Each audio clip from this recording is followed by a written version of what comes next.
എന്താ? എന്റെ ഭാര്യയുടെ പേര് ഭാനുമതി എന്നാ. എന്റെ പേര് ഉദയഭാനു എന്നാ. അറിയാ, ഞാനത് ഓർത്തില്ല. ആ ഭാനു, എടി ഭാനു, നീ ചായ എടുത്ത് വെക്ക്, ഞാൻ അട്ടത്തേക്ക് ഒന്ന് പോവാ. വാമളെ ഗോവൺ എടുത്തു പോയി. ഒന്ന് പെട്ടെന്നായിക്കോ. സൂക്ഷിച്ചു കാരണം, ഞാൻ മുമ്പ് വീണതാ. അയ്യോ, ഇവിടെ ഉണ്ടായിരുന്ന കോണി എവിടെ? പറഞ്ഞാലും ഗോപണിയോടെ ഇന്നലെ ഇവിടെ കണ്ടാണല്ലോ. അയ്യോ, ഇതിന് കോണിയൊന്നും വേണമെന്നില്ല. ഈ മരത്തിലും ഭിത്തിയിലും ഒക്കെ അള്ളിപ്പിടിച്ച് കയറുന്ന കാര്യത്തിൽ ഞാനൊരു എക്സ്പെർട്ടാ. കോണി എടുക്കാൻ നമുക്ക് വേണ്ടെന്ന്, ഞാൻ കേറിക്കോളാം. എന്താ ഇവിടെ ബഹളം? മനുഷ്യനെ ചിന്തിക്കാനും സമ്മതിക്കില്ലേ? ആരോടോ താൻ? ഞാൻ തേങ്ങ. താൻ തേങ്ങയോ? കൃഷി വകുപ്പിലെ ഉദ്യോഗസ്ഥൻ. അട്ടത്ത് കയറിയാണോ കൃഷി ചെയ്യുന്നത്? വിത്ത് തേങ്ങ സെലക്ട് ചെയ്യാമെന്ന് കരുതി. വേണ്ട വേണ്ട വേണ്ട, അട്ടത്ത് കയറാൻ ഞാൻ സമ്മതിക്കില്ല. ഇയാളാരാ? എന്റെ മൂത്ത മോനാ. പ്രബേട്ടൻ. ആള് നോർമൽ അല്ലാന്ന് തോന്നുന്നു. ഞാൻ അട്ടത്ത് കയറുന്നതിന് ഇയാക്കെന്താ? ഒരു കുഴപ്പമില്ല. ഞാൻ ഒരു കാര്യം തീരുമാനിച്ചത് നടത്തിയില്ലെങ്കിൽ എനിക്ക് ഭയങ്കര പ്രയാസം. അതുകൊണ്ടാ തന്നോട് താഴോട്ട് വീടരുത് പറഞ്ഞത്.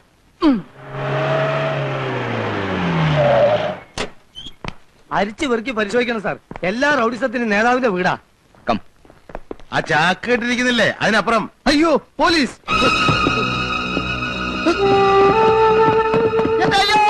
അയ്യോ, ഇതിനെ മോൾ കാണൂ. അയ്യോ, അയ്യോ, അയ്യോ, അയ്യോ.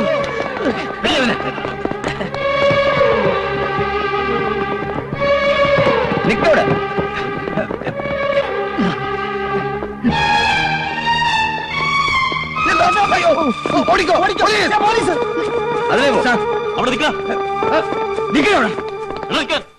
ഞാൻ ആദ്യം വിചാരിച്ചത് വല്ല തുരപ്പനോ പെരിച്ചാഴി എന്തെങ്കിലും ആയിരിക്കുന്നതാണ്. ഇയാൾ അങ്ങനെ ഇതിന്റെ മുകളിൽ ഒന്ന് പെട്ട് പിടിച്ചില്ലേ?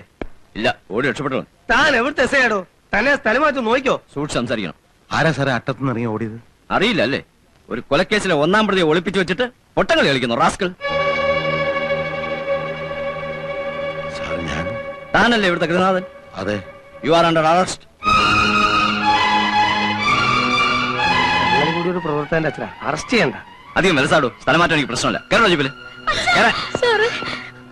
ഒരു തെറ്റും ചെയ്തിട്ടില്ല. പുള്ളി നിരപരാധിയാണ് സാർ. അത് കോടതി നിശ്ചയിച്ചോളൂ.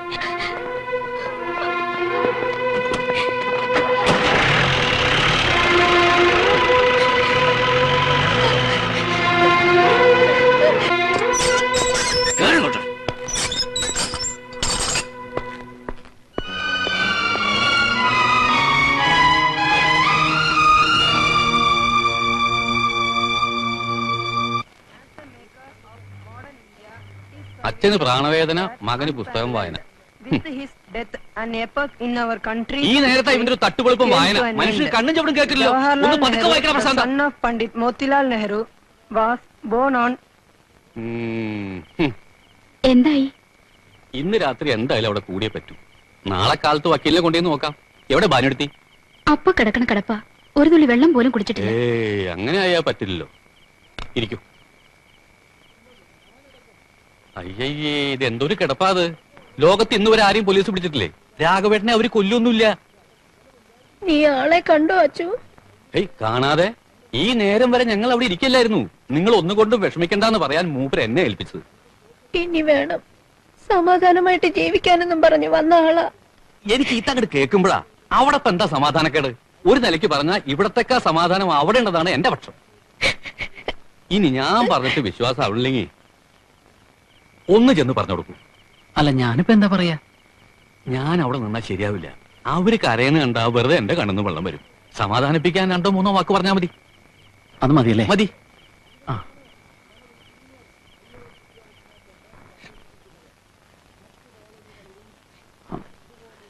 വിഷമിക്കത്തക്കതായിട്ടൊന്നുമില്ല. അതായത് ഒരു നാണയത്തിന്റെ 2 സൈഡിലായിട്ടാണല്ലോ കണ്ണീരിന്റെ പുഞ്ചിരിയുടെ സ്ഥാനം. ഇപ്പൊ കണ്ണീര്, നാളെ പുഞ്ചിരി. അതാണ് ജീവിതം. അതുകൊണ്ട് അമ്മ വിഷമിക്കണ്ട, കുട്ടിയും തീരെ വിഷമിക്കണ്ട. പോട്ടെ.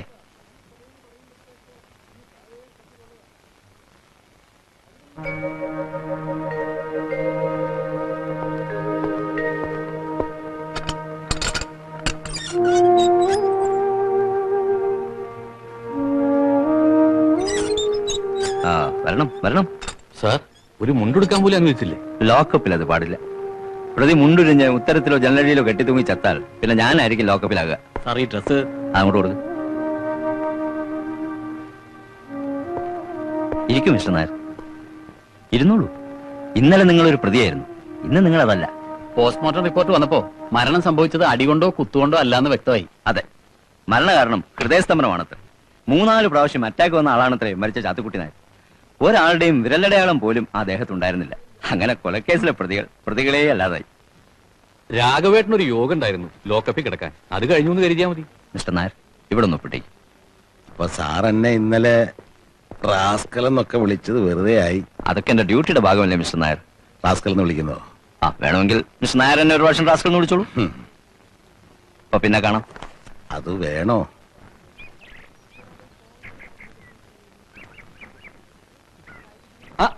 ഇതാരാ അച്ഛനോ? പിന്നെ ആരാ അമ്മയാണെന്ന് വിചാരിച്ചു. ഞാൻ ദാ സ്റ്റേഷനിലേക്ക് പുറപ്പെടുമായിരുന്നു. എന്തിനാ എന്നെ ലോക്കപ്പിൽ നിന്ന് വിടരുതെന്ന് പറയാനോ? എന്താണ് അച്ഛൻ ഇങ്ങനെയൊക്കെ പറയുന്നത്? പിന്നെ എങ്ങനെ പറയണമെന്നാ പറയണത്? ഒരു അച്ഛൻ ലോക്കപ്പിലായിട്ട് നിങ്ങൾ രണ്ടുപേരും ആ വഴിക്ക് തിരിഞ്ഞു നോക്കൂ. ഇതാണ് തെറ്റിദ്ധാരണ എന്ന് പറയുന്നത്. ഞാനേ പാർട്ടി ഓഫീസിനകത്തിരുന്നോണ്ട് കംപ്ലീറ്റ് ചരട് വലിയായിരുന്നു, അറിയോ? അച്ഛനെ തുടരുത്, അച്ഛനെ ഇറക്കണം, ദാ പറഞ്ഞില്ലേ അച്ഛൻ. ഞങ്ങൾ ഭരണപക്ഷക്കാരായി പോയില്ലേ? പരസ്യമായിട്ട് സ്റ്റേഷനിൽ കയറി ചെന്ന അത് പോലീസിനെ സ്വാധീനിക്കാനാണെന്ന് പ്രതിപക്ഷം പറഞ്ഞു വരുത്തും. അതുകൊണ്ടാണ് ഞാൻ അണ്ടർഗ്രൗണ്ടിൽ ഇരുന്ന് ചരട് വലി നടത്തിയത്. മൂത്തമോൻ കാരണമല്ലേ ലോക്കപ്പിൽ കിടന്ന്. അതിൽ അച്ഛന് ദേഷ്യമൊന്നുമില്ല അല്ലേ? ഇല്ല, എനിക്കിപ്പോ വളരെ സന്തോഷമാണ്. മക്കള് കാരണം ജീവിതത്തിൽ ആദ്യമായിട്ട് ലോക്കപ്പിൽ കിടന്നില്ല. അതിന് കാരണക്കാരൻ ഏട്ടനല്ലേ അച്ഛാ? ആരാടാ കാരണക്കാരൻ? പോലീസിനെ സ്വാധീനിച്ച് ഉത്തമന്റെയും കൂട്ടരുടെയും പേരിൽ കൊലപാതക കുറ്റം ചുമത്തിയത് ആരാന്നാ ചോദിച്ചത്? നാറികൾ. ഇപ്പൊ എന്തായി? അയാൾ ചത്തത് ഹാർട്ട് അറ്റാക്ക് കൊണ്ടാണെന്ന് തെളിഞ്ഞില്ലേ? മരിച്ചു കിടക്കുന്നത് ഞങ്ങളുടെ സഖാവാണെന്നും പറഞ്ഞ് ചുവപ്പ് കൂടി പുതപ്പിക്കാൻ പുറപ്പെട്ട കോമാളികൾ എന്തിയെ? ഇപ്പൊ നിങ്ങൾക്ക് ശവം വേണ്ടേ? വേണ്ട, ഞങ്ങൾക്ക് ശവം വേണ്ട. നിങ്ങൾ എല്ലാ ശവങ്ങളുടെയും കൂടെ ഒരു ശവം കൂടി ഇരിക്കട്ടെ. സൂക്ഷിച്ച് സംസാരിക്കണം. പോടാ പുല്ലേ. ജംഗ്ഷനിലേക്ക് വാ, വാ കാണിച്ചു തരാം. ജംഗ്ഷനിൽ വെച്ച് ചലിച്ചാൽ നീ വിവരം അറിയും. അച്ഛാ, ഞാനൊരു നിരപരാധിയെ രക്ഷിക്കാൻ ശ്രമിച്ചു. മറ്റൊരു നിരപരാധിയായ അച്ഛൻ ലോക്കപ്പിലായി. ഇതാണ് ഇവിടുത്തെ വ്യവസ്ഥിതി. We are living in a very cruel society. ഇവിടുത്തെ ക്രമസമാധാന നില ആകെ താറാറിലായിരിക്കുന്നു. ഇപ്പൊ അച്ഛന് മനസ്സിലായില്ലേ? നീ പ്രതിപക്ഷമാണല്ലോ, എന്നിട്ട് എന്തേ സ്റ്റേഷനിലൊന്നും വന്നില്ല? അച്ഛാ, അച്ഛൻ വെറുമൊരു അച്ഛനല്ല, ഒരു വിപ്ലവകാരിയുടെ അച്ഛനാണ്. വിയറ്റ്നാമിലെയും ക്യൂബയിലെയും എത്രയോ അച്ഛന്മാരെ പറ്റി അച്ഛൻ അറിയോ? മക്കളുടെ ചിതയിൽ നിന്ന് തോക്കെടുത്ത ധീരന്മാർ. ഇവിടെ ഇപ്പൊ മക്കളുടെ ചെടിയില്ലല്ലോ. ഇത് ഞങ്ങളുടെ കുടുംബ പ്രശ്നമാണ്. അച്ഛനെ ലോക്കപ്പിൽ നിന്ന് വിട്ടില്ലെങ്കിൽ പോലീസ് സ്റ്റേഷൻ ആക്രമിക്കാനായിരുന്നു ഞങ്ങളുടെ പരിപാടി. അയ്യോ, അത്രയ്ക്കൊന്നും വേണ്ടിയിരുന്നില്ല. സായുധ വിപ്ലവം ഞങ്ങൾക്ക് പുത്തരിയൊന്നല്ല അച്ഛാ.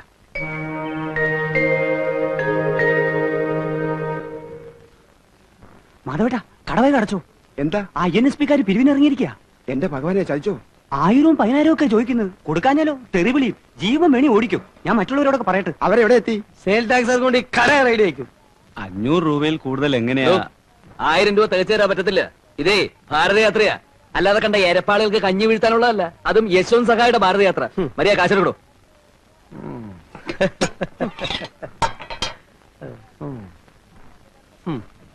ഇത് റെസിറ്റ് എഴുതി പകുതി എഴുതി. സാറിന് എഴുതണ്ട. ഇവൻ ലേശം ഒരു അഹങ്കാരിയാ. വാ, നമ്മൾ ഇങ്ങോട്ടൊരു വീ കട അടച്ചില്ലല്ലോ. അതെ, അതാ ഞാനും ആലോചിക്കുന്നത്. ഇത്ര പെട്ടെന്ന് അടച്ചോ? ശരി, കാണാം, വാ. അല്ല, ഈ ഓഫീസ് ടൈമിൽ വേണോ? പിന്നെ ഓഫീസ് അടച്ചിട്ട് 7 മണിക്കാ വരണ്ടേ? എടോ, നമ്മൾ ഭരണകക്ഷിയാ, നമുക്ക് എവിടെയും കയറാം. പോയതും കൂട്ടി നിങ്ങൾ അപ്പുറത്ത് വാതിലുണ്ട്, അവിടെ ചെന്ന് നോക്കൂ. ജെയിംസ് പോയി ഗേറ്റിൽ നിന്നോ സംഭാവനക്കാരിൽ നിന്നും ഒരുത്തൻ ഒളിച്ചോടാൻ അനുവദിച്ചുകൂടാ. എന്നാ പിന്നെ അങ്ങനെ അവിടെ ചെല്ല് ചെല്ല്. ആ KRP വരണം. ഇവിടെ എത്ര ഉദ്യോഗസ്ഥന്മാരുണ്ട്? അവരോടൊക്കെ വരാൻ പറയും. INSPയുടെ മണ്ഡലം പ്രസിഡന്റ് KG പൊതുവാൾ വന്നിട്ടുണ്ട്. ആരാണാവോ അത്? ഞാനാണാവോ അത്? യശ്വന്ത് സഹായിജിയുടെ ഭാരതയാത്രയെ പറ്റി കേട്ട് കാണുമല്ലോ. അതിനുള്ള ഫണ്ട് വിരിവാണ്. നിങ്ങളുടെ എല്ലാം ഒരു മാസത്തെ ശമ്പളത്തിന് പകുതി വിരിച്ചെടുക്കാനാണ് ഞങ്ങളുടെ തീരുമാനം. അദ്ദേഹം ഭാരതയാത്ര നടത്തുന്നതിന് ഞങ്ങൾ എന്തിനാ പണം തരുന്നത്? പുതിയ ആളാന്ന് തോന്നുന്നു. അല്ല, പഴയ ആളാണ്. 10-30 കൊല്ലത്തെ പഴക്കം കാണും. ജനിച്ചിട്ട് അത്രയായി. പൊതുവാൾജി തിരുവനന്തപുരത്തേക്ക് വിളിച്ചു പറഞ്ഞ് ഇയാൾക്കൊരു സ്ഥലം മാറ്റം വാങ്ങി കൊടുക്കണോ? സ്ഥലം മാറ്റുന്നെങ്കിൽ ആനവട്ടക്കുറിശിയിലേക്ക് അയാൾ കൊള്ളാം. നല്ല അസല് മണ്ണാണ് അവിടുത്തെ. ഞങ്ങൾക്ക് സംസാരിച്ചിരിക്കാൻ നേരമില്ല. യശ്വന്ത് സഹായിജിയുടെ ഭാരതയാത്ര ബോംബെന്ന് പുറപ്പെട്ടു കഴിഞ്ഞു. അയ്യോ, അത് ഞാൻ അറിഞ്ഞില്ല. ഇതിപ്പോ എന്തിനാണോ ഈ ഭാരതയാത്ര? വിഘടിച്ചു നിൽക്കുന്ന നാനാജാതി മതസ്ഥരെയും ഒന്നിച്ചൊരു കൊടിക്കീഴിൽ കൊണ്ടുവന്ന് ഭാരതത്തിന്റെ ഐക്യം ഊട്ടി ഉറപ്പിക്കാൻ. ഈ സഹായി എന്ന് പറയുന്ന മനുഷ്യനോ അല്ലാതെ പിന്നെ മൃഗമാണോ? അയാള് ഭാരതം മുഴുവൻ നടന്നാൽ ഇവിടെ ഐക്യം ഊട്ടി ഉറപ്പിക്കാമെന്ന് ഉറപ്പാണോ? ആവശ്യമില്ലാത്ത ചോദ്യങ്ങൾ ചോദിക്കരുത്. അല്ല, തൊഴിലില്ലാത്ത ലക്ഷക്കണക്കിന് ചെറുപ്പക്കാരില്ലേ നമ്മുടെ നാട്ടില്? ഇത്തരം യാത്ര കൊണ്ട് അവർക്ക് എന്തെങ്കിലും പ്രയോജനം? അല്ലെങ്കിൽ അന്തി ഉറങ്ങാൻ വീടില്ലാത്തവർക്ക് വീട്, പട്ടിണി കിടക്കുന്നവർക്ക് ഭക്ഷണം, അങ്ങനെ എന്തെങ്കിലും? നിങ്ങൾ അതിര് കിടക്കുന്നു. അല്ല സുഹൃത്തെ, നിങ്ങളെപ്പോലെ ഒരുപാട് പേരെ ഞാൻ കണ്ടിട്ടുണ്ട്. ഇതുപോലെ എന്തെങ്കിലും കാരണം പറഞ്ഞ ഒരു റെസീറ്റ് ബുക്കുമായിട്ട് ഇറങ്ങും. പലരും ചിരിച്ചുകൊണ്ട് സ്വീകരിക്കുന്നതും പണം തരുന്നതും പേടിച്ചിട്ടാ. ഉപദ്രവം ഉണ്ടാക്കാൻ നിങ്ങൾ മതിയല്ലോ ധാരാളം. മനുഷ്യർക്ക് ഉപകാരപ്പെടുന്ന കാര്യത്തിനല്ലാതെ ഒരു പൈസ ഞാൻ തരില്ല. മിസ്റ്റർ ഭരണകക്ഷിയാണ്, നിങ്ങൾ ഇതിൽ ദുഃഖിക്കേണ്ടി വരും. ഈ കസേരയിൽ ഇത്ര കാലം ഇരുന്നോളാമെന്ന് ഞാൻ ആർക്കും വാക്ക് കൊടുത്തിട്ടില്ല. അത്യാവശ്യത്തിനുള്ള ആരോഗ്യമുണ്ട്, കൂലിപ്പണി ചെയ്താലും ജീവിക്കാം. പൊതുവാൾജി, ഇപ്പൊ തന്നെ കൃഷിമന്ത്രി വിളിച്ചാലോ? ചെന്ന് വിളിച്ചു പറ, നട്ടലുള്ള ഒരു ഉദ്യോഗസ്ഥൻ ഇവിടെ ഉണ്ടെന്ന്. ഓ പൊതുവാൾജി, എനിക്കിനെ ചോര കളക്കണ്ടട്ടാ. Cool down KRP, cool down. നമുക്ക് പിന്നെ നിയമപരമായി തന്നെ ഒതുക്കാം. തന്റെ കാര്യം ഞാൻ ഏറ്റു. ഏറ്റു എന്ന് പറഞ്ഞാൽ ഏറ്റു. സംശയിക്കണ്ട, ഞാൻ ഏറ്റു. പൊതുവാൾജി ഏറ്റിട്ടാ. അവന്റെ ഒരു യശ്വന്ത് സഹായി. ഭാരതത്തിന്റെ വിരിമാറിലൂടെ യശ്വന്ത് സഹായി നയിക്കുന്ന ഭാരതയാത്ര ഇതാ മാനങ്കരയിലും എത്തിയിരിക്കുകയാണ്. ഭാരതത്തിന്റെ ഐക്യം ഊട്ടിയുറപ്പിക്കാൻ, ഭാരത മക്കളെ ഉത്ബുദ്ധരാക്കാൻ യശ്വന്ത് സഹായി ഇതാ നിങ്ങളുടെ കൺമുന്നിൽ. ജനകോടികളുടെ മനോമനപുത്രൻ ശ്രീ യശ്വന്ത് സഹായ് ഈ വാറിന്റെ തൊട്ടുപുറകെ വന്നുകൊണ്ടിരിക്കുന്നു. വികാരങ്ങൾ ഉൾക്കൊള്ളാൻ ഭാരത മക്കളുടെ കണ്ണിലുണ്ണിയായ യശ്വന്ത് സഹായ് ഇതാ കടന്നു വന്നുകൊണ്ടിരിക്കുന്നു. യശ്വന്ത് സഹായ് സിന്ദാബാദ്. സഹായ് സിന്ദാബാദ്. സഹായ് ജി കി സഹായ് ജി കി സഹായ് ജി കി യശ്വന്ത് സഹായ് ജി കി. നീ മാല സഹായിക്ക് ഇഷ്ടമല്ല, ഞാനറിഞ്ഞേ. ഫോട്ടോ എടുക്കും. സഹായ് ജി കി ജയ് സഹായ് ജി കി എന്തൊരു കള്ളാണ്. സഹായ് ജി കി ജയ്. സഹായ് ജി കി. പോയാ പടക്കത്തിന് തീ കൊടുക്കാൻ മതി. പടക്കം. സാരില്ല, പടക്കാറ് പടക്കോ. വരി വരി.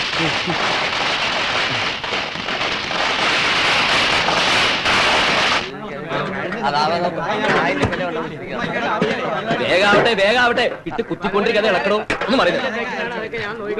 അരമണിക്കൂറിനകം എല്ലാം റെഡി ആവണം. കൃത്യം 12:30 മണിക്ക് സഹായിക്കുന്നുണ്ടതാ. ഏറ്റവും 1 മിനിറ്റ് തെറ്റി അദ്ദേഹത്തെ ഗ്യാസ് ട്രബിൾ ഇളക. അതുകൊണ്ടാ. ആയിക്കോട്ടെ, ഒന്ന് വേഗം ഇടൂ. അമ്മ ഇതെന്താ നോക്കി നിൽക്കുന്നത്? വല്ല പപ്പടം കാച്ചി ഇല തുടക്കി എന്തെങ്കിലുമൊക്കെ ഒന്ന് ചെയ്തൂടെ? നിന്നോടും കൂടി പറയുന്നത്.